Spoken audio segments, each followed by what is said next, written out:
सब प्रेम से बोलो। श्रीमद् भागवत पुराण की जय। राधा कृष्ण भगवान की जय। श्री सुखदेव जी कहते हैं, मैत्रेय जी का भाषण सुनकर बुद्धिमान व्यास नंदन विदुर जी ने उन्हें अपनी वाणी से प्रसन्न करते हुए कहा, ब्राह्मण, भगवान तो शुद्ध बोध स्वरूप निर्विकार और निर्गुण है। उनके साथ लीला से भी गुण और क्रिया का संबंध कैसे हो सकता है? बालक में तो कामना और दूसरों के साथ खेलने की इच्छा रहती है, इसी से वे खेलने के लिए प्रयत्न करता है। किंतु भगवान तो स्वतः ही नित्य तृप्त, पूर्ण काम और सर्वदा असंग है। वे क्रीड़ा के लिए भी क्यों संकल्प करे? भगवान ने अपनी गुणमयी माया से जगत की रचना की है, उसी से वे इसका पालन करते हैं और फिर उसी से संहार भी करेंगे। जिनके ज्ञान का देश, काल अथवा अवस्था से, अपने आप या किसी दूसरे निमित्त से भी कभी लोप नहीं होता, उनका माया के साथ किस पर्याप्त संयोग हो सकता है? एकमात्र ये भगवान ही समस्त क्षेत्रों में उनके साक्षी रूप से स्थित है। फिर इन्हें दुर्भाग्य या किसी प्रकार के कर्म जनित क्लेश की प्राप्ति कैसे हो सकती है? भगवान, इस अज्ञान संकट में पड़कर मेरा मन बड़ा खिन्न हो रहा है। आप मेरे मन के इस महान मोह को कृपा करके दूर कीजिए। श्री सुखदेव जी कहते हैं, तत्व जिज्ञासु विदुर जी की ये प्रेरणा प्राप्त कर अहंकारहीन श्री मैत्रेय जी ने भगवान का स्मरण करते हुए मुस्कुराते हुए कहा। श्री मैत्रेय जी ने कहा, जो आत्मा सबका स्वामी और सर्वथा मुक्त स्वरूप है, वही दीनता और बंधन को प्राप्त हो। ये बात युक्ति विरुद्ध अवश्य है, किंतु वस्तुतः यही तो भगवान की माया है। जिस प्रकार स्वप्न देखने वाले पुरुष को अपना सर कटना आदि व्यापार ना होने पर भी अज्ञान के कारण सत्यवत भासते हैं, उसी प्रकार इस जीव को बंधनादि ना होते हुए भी अज्ञानवश भास रहे हैं। यदि ये कहा जाए कि फिर ईश्वर में इनकी प्रतीति क्यों नहीं होती, तो इसका उत्तर ये है कि जिस प्रकार जल में होने वाली कंप आदि क्रिया जल में दिखने वाले चंद्रमा के प्रतिबिंब में ना होने पर भी भासती हैं, आकाश में स्थित चंद्रमा में नहीं, उसी प्रकार देह अभिमानी जीव में ही देह की मिथ्या धर्मों की प्रतीति होती है, परमात्मा में नहीं।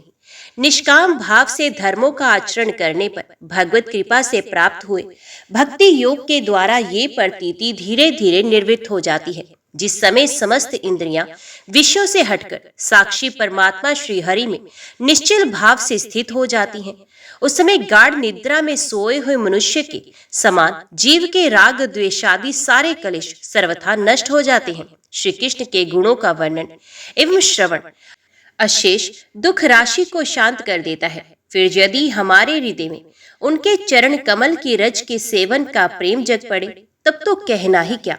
विदुर जी ने कहा, भगवान, आपके युक्ति युक्त वचनों की तलवार से मेरे संदेह छिन्न भिन्न हो गए हैं। अब मेरा चित्त भगवान की स्वतंत्रता और जीव की परतंत्रता दोनों ही विषयों में खूब प्रवेश कर रहा है। विद्वान, आपने ये बात बहुत ठीक कही कि जीव को जो क्लेशादि की प्रतीति हो रही है, उसका आधार केवल भगवान की माया है।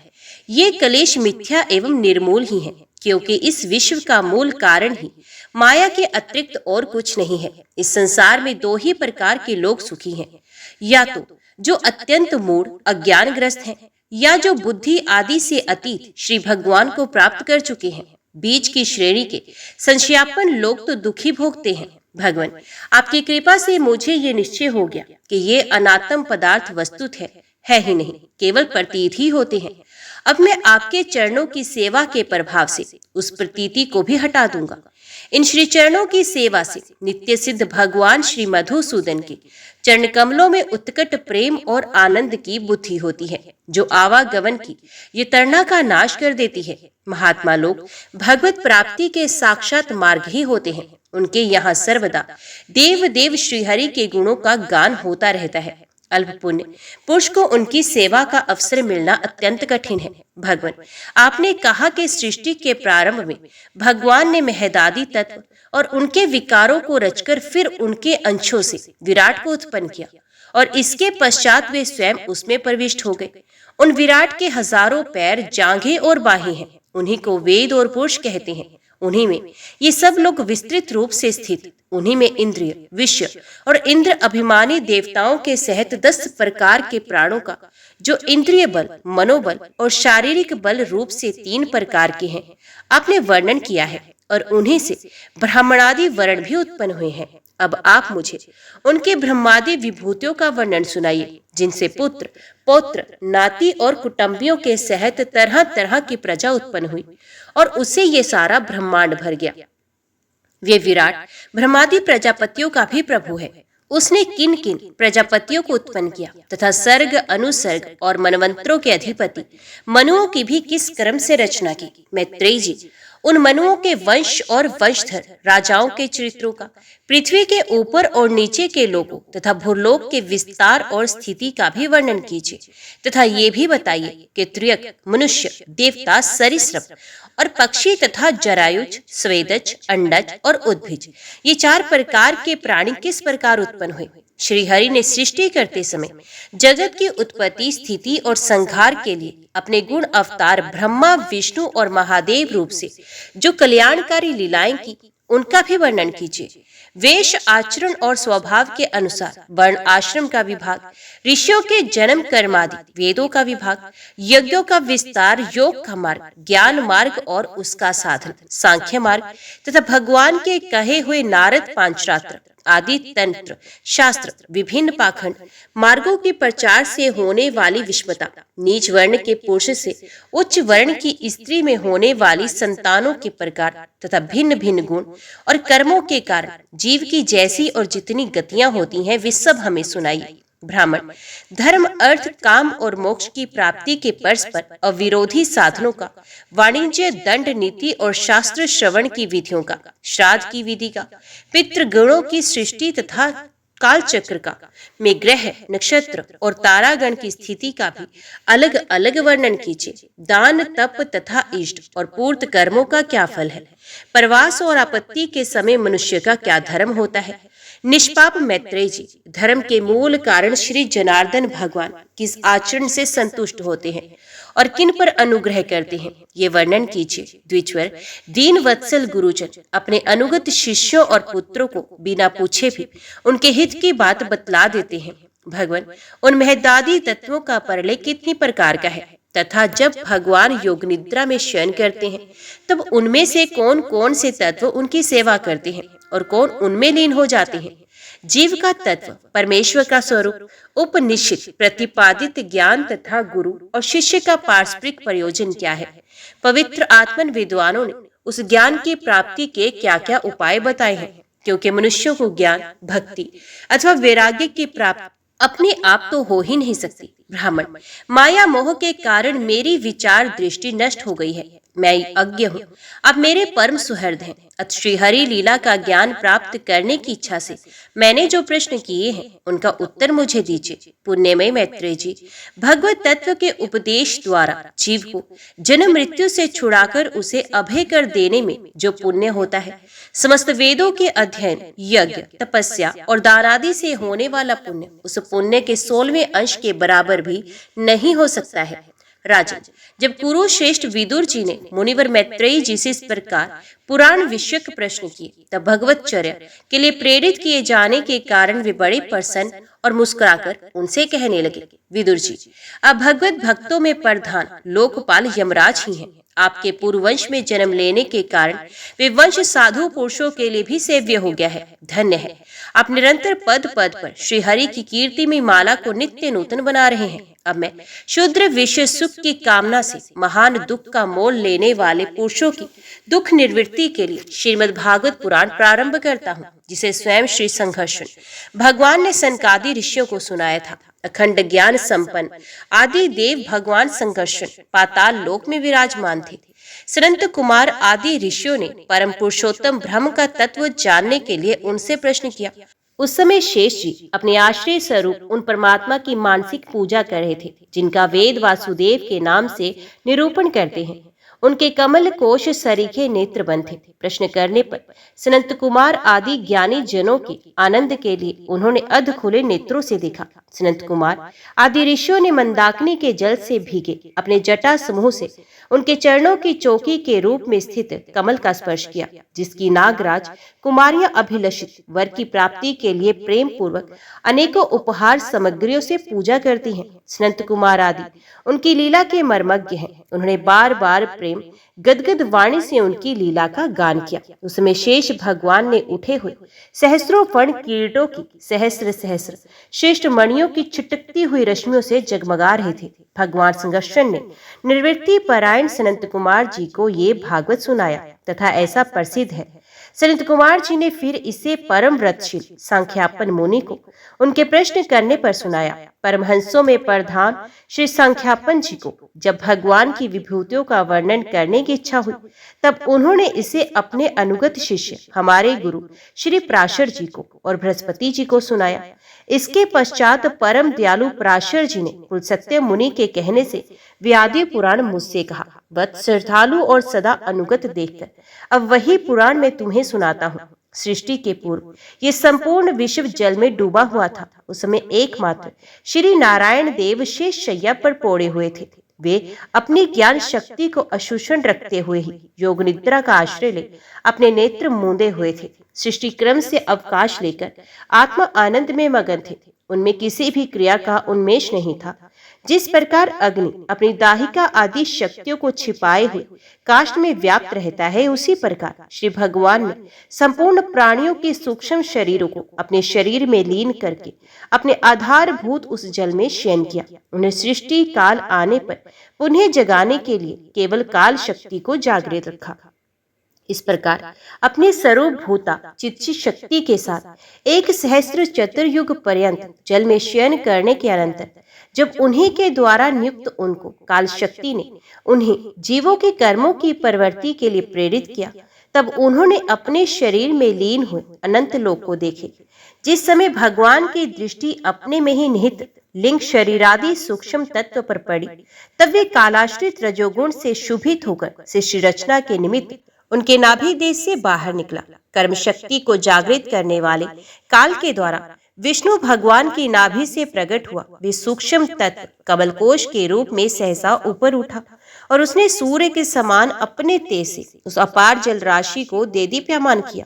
संपूर्ण गुणों को प्रकाशित करने वाले उस सर्वलोकमय कमल में वे विष्णु भगवान ही अंतर्यामी रूप से प्रविष्ट हो गए। तब उसमें से बिना पढ़ाए ही स्वयं संपूर्ण वेदों को जानने वाले साक्षात वेद मूर्ति श्री ब्रह्मा जी प्रकट हुए, जिन्हें लोग स्वयंभू कहते हैं। उस कमल की कर्णिका में बैठे हुए ब्रह्मा जी को जब कोई लोक दिखाई नहीं दिया, तब वे आंखें फाड़कर आकाश में चारों ओर गर्दन घुमाकर देखने लगे। इससे उनके चारों दिशाओं में चार मुख हो गए। उस समय प्रलय कालीन पवन के थपेड़ों से उछलती हुई जल की तरंग मालाओं के कारण उस जल राशि से ऊपर उठे हुए कमल पर विराजमान आदि देव ब्रह्मा जी को अपना तथा उस लोक तत्व रूप कमल का कुछ भी रहस्य ना जान पड़ा। वे सोचने लगे, इस कमल की कर्णिका पर बैठा हुआ मैं कौन हूँ? ये कमल भी बिना किसी अन्य आधार के जल में कहां से उत्पन्न हो गया? इसके नीचे अवश्य कोई ऐसी वस्तु होनी चाहिए जिसके आधार पर ये स्थित है। ऐसा सोचकर वे उस कमल की नाल के सूक्ष्म छिद्रों में होकर उस जल में घुसे, किंतु उस नाल के आधार कोई खोजते खोजते नाभि देश के समीप पहुंच जाने पर भी वे उसे पा ना सके। विदुर जी उस अपार अंधकार में अपनी उत्पत्ति स्थान को खोजते खोजते ब्रह्मा जी को बहुत काल बीत गया। ये काल ही भगवान का चक्र है जो प्राणियों को भयभीत करता हुआ उनकी आयु को क्षीण करता है। अंत में विफल मनोरथ हो वे वहां से लौट आए और पुनः अपने आधारभूत कमल पर बैठकर धीरे धीरे प्राण वायु को जीतकर चित्त को निसंकल्प किया और समाधि में स्थित हो गए। इस प्रकार पुरुष की पूर्ण आयु के बराबर काल तक अर्थात दिव्य 100 वर्ष तक अच्छी तरह योग अभ्यास करने पर ब्रह्मा जी को ज्ञान प्राप्त हुआ। तब उन्होंने अपने उस अधिष्ठान को, जिसे वे पहले खोजने पर भी नहीं देख पाए थे, अपने ही अंतकरण में प्रकाशित होते देखा। उन्होंने देखा कि उस प्रलय कालीन जल में शेष जी के कमलनाथ सदृश गौर और विशाल विग्रह की छैया पर पुरुषोत्तम भगवान अकेले ही लेटे हुए हैं। शेष जी के 10,000 फण शत्र के समान फैले हैं। उनके मस्तकों पर किरीट शोभायमान है। उनमें जो मणियां जड़ी हैं, उनकी कांति से चारों ओर का अंधकार दूर हो गया है। वे अपने श्याम शरीर की आभा से मरकत मणि के पर्वत की शोभा को लज्जित कर रहे हैं। उनकी कमर का पीठपट पर्वत के प्रांत देश में छाए हुए सायंकाल के पीले पीले चमकीले मेघों की आभा को मलिन कर रहा है। सर पर सुशोभित स्वर्ण मुकुट स्वर्ण में शिखरों का मान मर्दन कर रहा है। उनकी वनमाला पर्वत के रतन जलप्रपात औषधि और पुष्पों की शोभा को प्रास्त कर रही है तथा उनके भुजदंड वेणुदंड का और चरण वृक्षों का तिरस्कार करते हैं। उनका वे श्री विग्रह अपने परिमाण से लंबाई चौड़ाई में त्रिलोकी का संग्रह किए हुए हैं। वे अपनी शोभा से विचित्र एवं दिव्य वस्त्राभूषणों की शोभा को सुशोभित करने वाला होने पर भी पीताम्बर आदि अपनी वेशभूषा से सुसज्जित है। अपनी अपनी अभिलाषा की पूर्ति के लिए भिन्न भिन्न मार्गों से पूजा करने वाले भक्त जनों को कृपा पूर्वक अपने भगवत स्वरूप चरण कमलों का दर्शन दे रहे हैं, जिनकी सुंदर अंगुली तल नक्षचंद्र की चंद्रिका से अलग अलग स्पष्ट चमकते रहते हैं। सुंदर नासिका अनुग्रह वर्णी भोहें, कानों में झिलमिलाते हुए कुंडलों की शोभा, बिंबा फल के समान लाल लाल अधरों की कांति एवं कोलाहलधारी मुस्कान से युक्त मुखार विंद के द्वारा वे अपने उपासकों का सम्मान अभिनंदन कर रहे हैं। वत्स उनके नितंब देश में कतंब कुसुम की केसर के समान पीत वस्त्र और स्वर्ण में मेखला सुशोभित है तथा वक्षस्थल में अमूल्य हार और सुनहरी रेखा वाली श्रीवत्स चिन्ह की अपूर्व शोभा हो रही है। वे अव्यक्त मूल चंदन वृक्ष के समान है, महामूल्य केयूर और उत्तम उत्तम मणियों से सुशोभित उनके विशाल भुजदंड ही मानो उसकी सहस्रों शाखाएं हैं और चंदन के वृक्षों में जैसे बड़े बड़े सांप लिपटे रहते हैं, उसी प्रकार उनके कंधों को शेष जी के फणों ने लपेट रखा है। वे नागराज अनंत के बंधु श्री नारायण ऐसे जान पड़ते हैं मानो कोई जल से घिरे हुए पर्वत राज ही हों। पर्वत पर जैसे अनेकों जीव रहते हैं, उसी प्रकार वे संपूर्ण चराचर के आश्रय हैं। शेष जी के फणों पर जो सहस्रों मुकुट हैं, वे ही मानो उस पर्वत के स्वर्ण मंडित शिखर हैं तथा वक्षस्थल में विराजमान कौस्तुभमणि उसके गर्भ से प्रकट हुआ रतन है। प्रभु के गले में वेद रूप भौरों से गुंजायमान अपनी कीर्ति में वनमाला विराज रही है।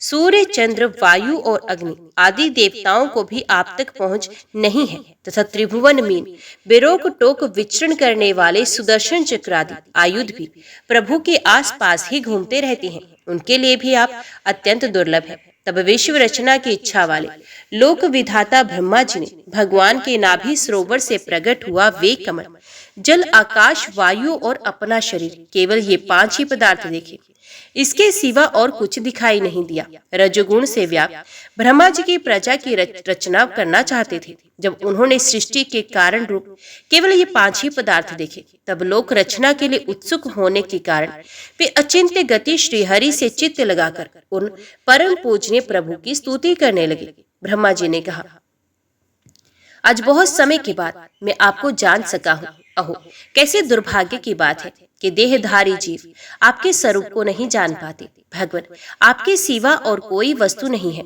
जो वस्तु प्रतीत होती है वे भी स्वरूपत सत्य नहीं है, क्योंकि माया के गुणों के शुभित होने के कारण केवल आप ही अनेकों रूपों में प्रतीत हो रहे हैं। देव, आपकी चित्त शक्ति के प्रकाशित रहने के कारण अज्ञान आपसे सदा ही दूर रहता है। आपका ये रूप, जिसके नाभि कमल से मैं प्रकट हुआ, सैकड़ों अवतारों का मूल कारण है।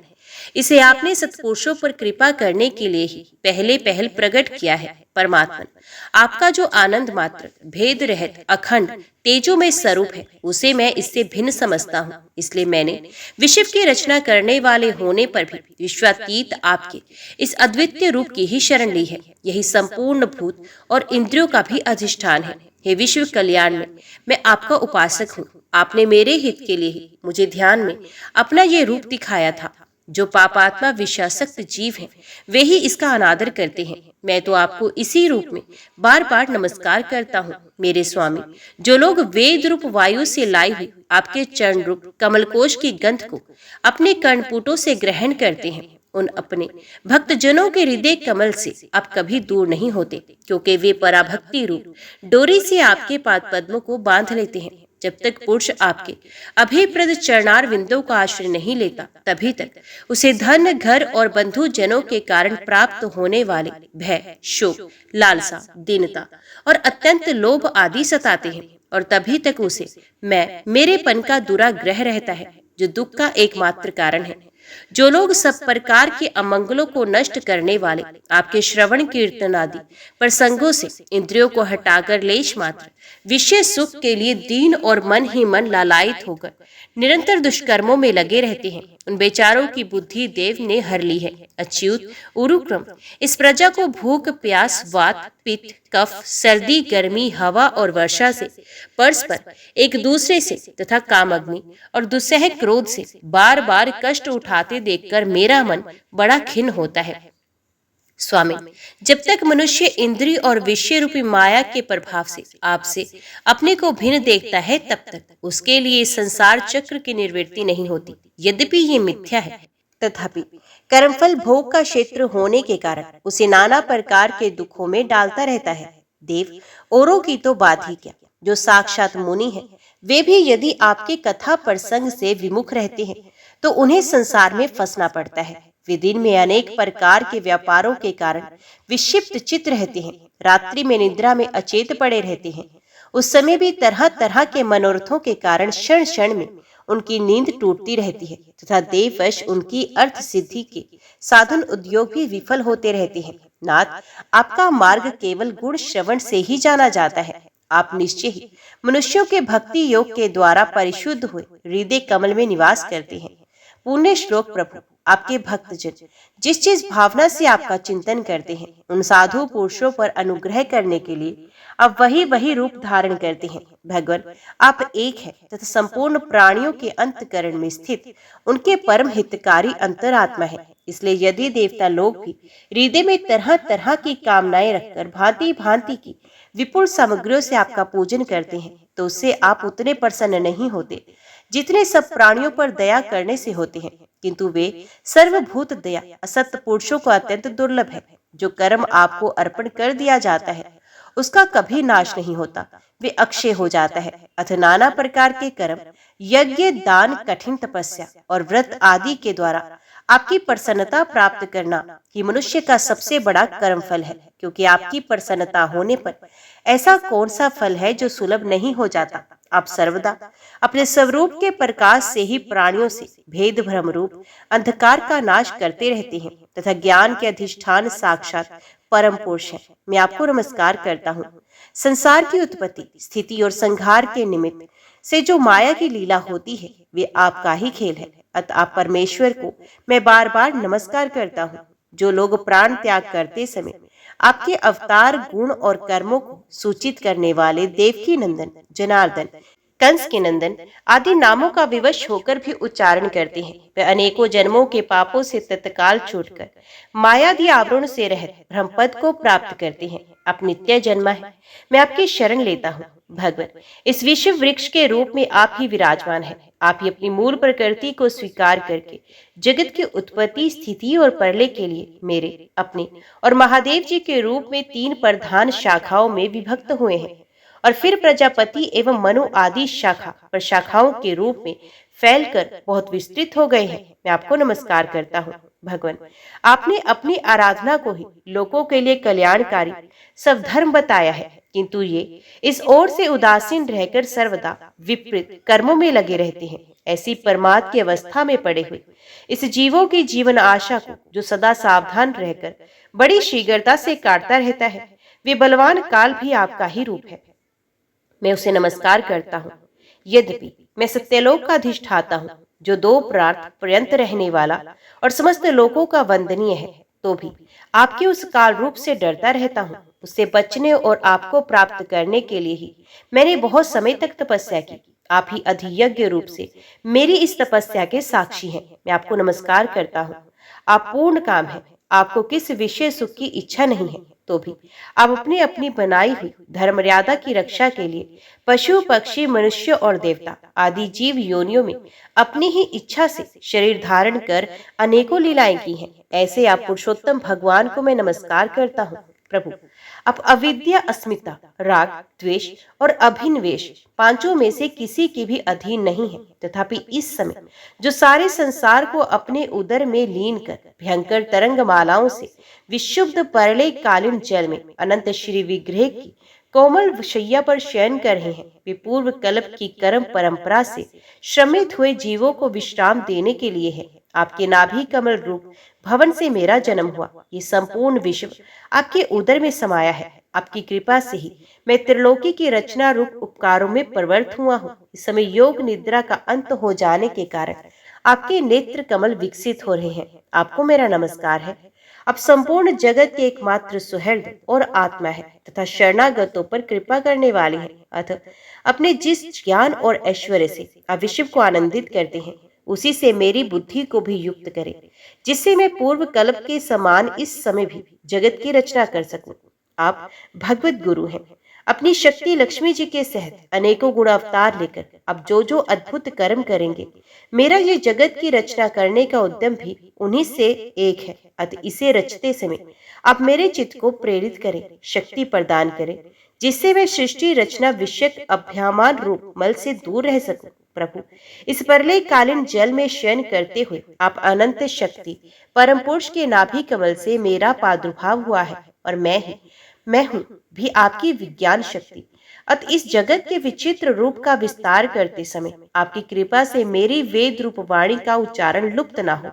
आप अपार करुणामय पुराण पुरुष हैं। आप परम प्रेममय मुस्कान के सहत अपने नेत्र कमल खोलिए और शेष शैया से उठकर विश्व के उद्धव के लिए अपनी सुमधुर वाणी से मेरा विषाद दूर कीजिए। विदुर जी, इस प्रकार तप विद्या और समाधि के द्वारा अपनी उत्पत्ति स्थान श्री भगवान को देखकर तथा अपने मन और वाणी की शक्ति के अनुसार उनकी स्तुति कर ब्रह्मा जी थके से होकर मौन हो गए।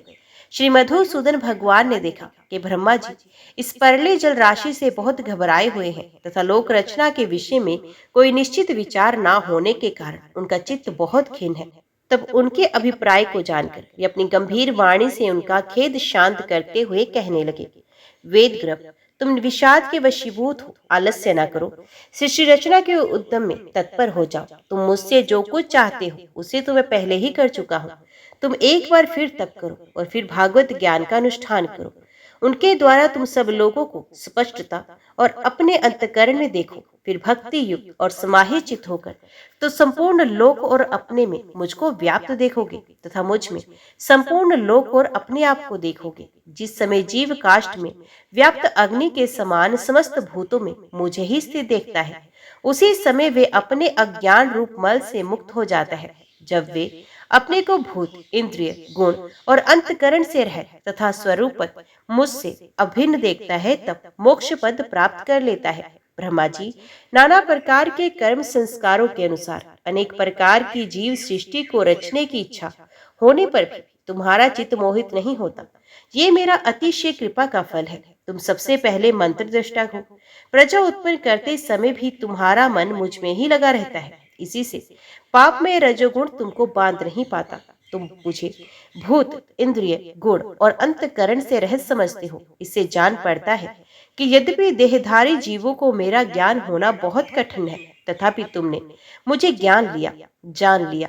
मेरा आश्रय कोई है या नहीं, इस संदेह से तुम कमल नाल के द्वारा जल में उसका मूल खोज रहे थे। सो मैंने तुम्हें अपना ये स्वरूप अंतकरण में ही दिखला दिया है। प्यारे ब्रह्मा जी, तुमने जो मेरी कथाओं के वैभव से युक्त मेरी स्तुति की और तपस्या में जो तुम्हारी निष्ठा है, वे भी मेरी ही कृपा का फल है। लोक रचना की इच्छा से तुमने सगुण प्रतीत होने पर भी जो निर्गुण रूप से मेरा वर्णन करते हुए स्तुति की है, उससे मैं बहुत प्रसन्न हूँ। तुम्हारा कल्याण हो। मैं समस्त कामनाओं और मनोरथों को पूर्ण करने में समर्थ हूँ। जो पुरुष नित्य प्रति स्तोत्र द्वारा स्तुति करके मेरा भजन करेगा, उस पर मैं शीघ्र ही प्रसन्न हो जाऊंगा।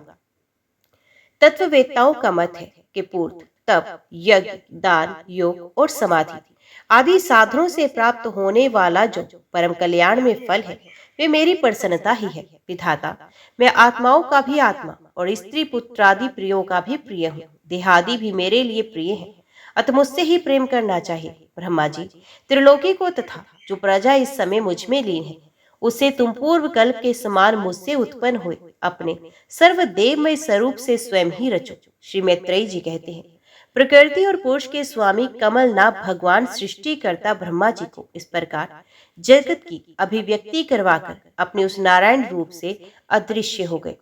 मुनिवर, भगवान नारायण के अंतर ध्यान हो जाने पर संपूर्ण लोकों के पितामह ब्रह्मा जी ने अपने देह और मन से कितने प्रकार की सृष्टि उत्पन्न की। भगवान, इनके सिवा मैंने आपसे और जो बातें पूछी थी उन सबका भी क्रमश वर्णन कीजिए और मेरे सब संशयों को दूर कर दीजिए, क्योंकि आप सभी बहुयोग्यों में श्रेष्ठ हैं। सूत जी कहते हैं, शौनकादि ऋषियों विदुर जी के इस प्रकार पूछने पर मुनिवर मैत्रेय जी बड़े प्रसन्न हुए और अपने हृदय में स्थित उन प्रश्नों का उत्तर इस प्रकार देने लगे। श्री मैत्रेय जी ने कहा, अजन्मा भगवान श्रीहरि ने जैसा कहा था, ब्रह्मा जी भी उसी प्रकार चित्त को अपनी आत्मा श्री नारायण में लगाकर 100 दिव्य वर्षों तक तप किया। ब्रह्मा जी ने देखा कि प्रलय कालीन प्रबल वायु के झकोरों से जिससे वे उत्पन्न हुए हैं तथा जिस पर वे बैठे हुए हैं, वे कमल तथा जल कांप रहे हैं। प्रबल तपस्या एवं हृदय में स्थित आत्मज्ञान से उनका विज्ञान बल बढ़ गया और उन्होंने जल के साथ वायु को भी पी लिया। फिर जिस पर स्वयं बैठे हुए थे उस आकाश व्यापी कमल को देखकर उन्होंने विचार किया कि पूर्व कल्प में लीन हुए लोगों के मैं इसी से रचूंगा। तब भगवान के द्वारा सृष्टि कार्य में नियुक्त ब्रह्मा जी ने उस कमल कोश में प्रवेश किया और उस एक ही भू भव स्वः ये 3 भाग किए। यद्यपि वे कमल इतना बड़ा था कि उसके 14 भुवन या इससे भी अधिक लोगों के रूप में विभाग किए जा सकते थे। जीवों के भोग स्थान के रूप में इन्हीं 3 लोकों का शास्त्रों में वर्णन हुआ है। जो निष्काम कर्म करने वाले उन्हें मह तप जप जन और सत्य लोक रूप ब्रह्मलोक की प्राप्ति होती है। विदुर जी ने कहा, ब्राह्मण आपने अद्भुत कर्म विश्व रूप श्रीहरि की जिस काल नामक शक्ति की बात कही थी, प्रभु उसका कृपया विस्तार पूर्वक वर्णन कीजिए। श्री मैत्रेय जी ने कहा, विश्व का रूपांतरण ही काल का आकार है। स्वयं तो वे निर्विशेष अनादि और अनंत है। उसी को निमित्त बनाकर भगवान खेल खेल में अपने आप को ही सृष्टि के रूप में प्रकट कर देते हैं। पहले ये सारा विश्व भगवान की माया से लीन होकर ब्रह्म रूप में स्थित था। उसी को अव्यक्त मूर्ति काल के द्वारा भगवान ने पुनः प्रत्येक रूप से प्रकट किया है। ये जगत जैसा अब है वैसा ही पहले था और भविष्य में भी वैसा ही रहेगा। इसकी सृष्टि 9 प्रकार की होती है तथा प्राकृतिक वैकृतिक भेद से एक 10वीं सृष्टि और भी है और इसका प्रलय काल द्रव्य तथा गुणों के द्वारा 3 प्रकार से होता है। अब पहले मैं 10 प्रकार की सृष्टि का वर्णन करता हूँ। पहली सृष्टि महतत्व की, भगवान की प्रेरणा से सात्वादी गुणों में विषमता होना ही इसका स्वरूप है। दूसरी सृष्टि अहंकार की, जिससे पृथ्वी अहंकार की है, जिससे पृथ्वी आदि पंचभूत एवं ज्ञानेन्द्रिय और कर्मेंद्रिय की उत्पत्ति होती है। तीसरी सृष्टि भूत सर्ग है, जिसमें पंचभूतों को उत्पन्न करने वाला तन्मात्रा वर्ग रहता है। चौथी सृष्टि इंद्रियों की है, ये ज्ञान और क्रिया शक्ति को संपन्न करती है।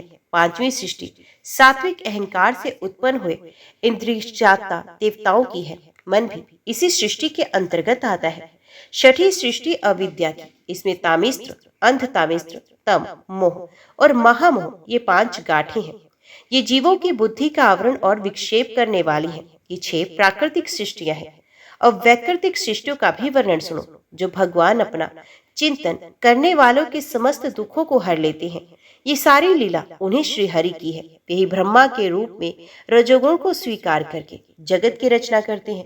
6 प्रकार की प्राकृतिक सृष्टियों के बाद 7वीं प्रधान वैकृत सृष्टि इन 6 प्रकार के स्थान पर वृक्षों की होती है। वनस्पति, औषधि, लता, तवकसार, विरुद्ध और ध्रुव, इनका संचार नीचे जड़ से ऊपर की ओर होता है। इनमें प्राय ज्ञान शक्ति प्रकट नहीं रहती। ये भीतर ही भीतर केवल स्पर्श का अनुभव करते हैं तथा इनमें से प्रत्येक में कोई विशेष गुण रहता है। 8वीं सृष्टि त्रियक योनियों पशु पक्षियों की है। ये 28 प्रकार की मानी जाती हैं। इन्हें काल का ज्ञान नहीं होता। तमोगुण की अधिकता के कारण ये केवल खाना पीना, मैथुन करना, सोना आदि ही जानते हैं। इन्हें सूंघने मात्र से वस्तुओं का ज्ञान हो जाता है। इनके हृदय में विचार शक्ति या दूरदर्शिता नहीं होती। साधु श्रेष्ठ, इन तिरकों में गो, बकरा, भैंसा, कृष्ण मृग, सुअर, नील गाय, रूरुरा मृग, भेड़ और ऊंट ये 2 खुरों वाले पशु कहलाते हैं। गधा, घोड़ा, खच्चर, गोर मृग, शर्फ और चवरे ये 1 खुर वाले हैं। अब 5 नख वाले पशु पक्षियों के नाम सुनो। कुत्ता, गीदड़, भेड़िया, बाघ, बिलाव, खरगोश, साही, सिंह, बंदर, हाथी, कछुआ, गोह और मगर आदि पशु हैं। कंक, गिद्ध, बटेर, बाज, भास, भल्लुक, मोर, हंस, सारस, चकवा, कौवा और उल्लू आदि उड़ने वाले जीव पक्षी कहलाते हैं। विदुर जी 9वीं सृष्टि मनुष्यों की, ये एक ही प्रकार की है। इसके आहार का प्रवाह ऊपर से नीचे की ओर होता है। मनुष्य रजोगुण प्रधान, कर्म प्राण और दुख रूप विषयों में ही सुख मानने वाले होते हैं। स्थावर, पशु, पक्षी और मनुष्य, ये तीनों प्रकार की सृष्टियां तथा आगे कहा जाने वाला देव सृग वैकृत सृष्टि है तथा जो महत्वादी रूप वैकारिक देव सृग है, उसकी गणना पहले प्राकृतिक सृष्टि में की जा चुकी है। इनके अतिरिक्त सनंत कुमार आदि ऋषियों का जो कुमार्ग सर्ग है, वे प्राकृतिक वैकृतिक दोनों प्रकार का है। देवता, पितृ, असुर, गंधर्व, अप्सरा, यक्ष, राक्षस, सिद्ध, चारण, विद्याधर, भूत, प्रेत, पिशाच और किन्नर, किम पुरुष, अश्वमुख आदि भेद से देव सृष्टि 8 प्रकार की है। विदुर जी, इस प्रकार जगत करता श्री ब्रह्मा जी की रची हुई 10 प्रकार की सृष्टि मैंने तुमसे कही। अब आगे मैं वंश और मनवंतर आदि का वर्णन करूंगा। इस प्रकार सृष्टि करने वाले सत्य संकल्प भगवान श्री हरि ही ब्रह्मा के रूप से प्रत्येक कल्प के आदि में रजोगुण से व्याप्त होकर स्वयं ही जगत के रूप में अपनी ही रचना करते हैं।